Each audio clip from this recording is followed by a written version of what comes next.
किती वाजता येऊन पोहू शकतात. जसं की बघा मी कशी उडी मारते. बघा बघा हे जे बोलले त्यांच्यावर पालन करून मी उडी मारतो. तुम्ही एकजूट राहा आणि मग अशी मुंडक्यावर उडी हाणा शेवटी.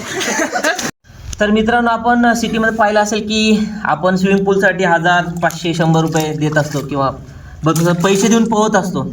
तर शेतकऱ्यांचं काय हे बघू शकता तुम्ही की निसर्गानं दिलेलं आपल्याला हे पाणी आहे आणि याच्यात अनलिमिटेड तुम्हाला पॅकेज आहे की तुम्ही कधी येऊन पोहू शकतात. आणि शेतकऱ्यांचं एक खासियत आहे, ते कधी कुठेही आणि किती वाजता येऊन पोहू शकतात. जसं की बघा मी कशी उडी मारते. बघा बघा यायलाच लागतंय शेतकरी. आणि हे जे बोलले त्यांच्यावर पालन करून मी उडी मारतो.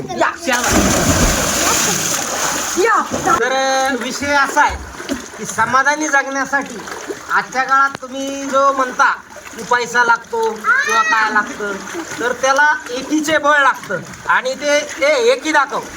ही जी एकी आहे ही कायम आहे आणि हेच मोठं समाधान आहे आजच्या काळामध्ये. तर तुम्ही एकजूट राहा आणि मग अशी मुंडक्यावर उडी हाणा शेवटी.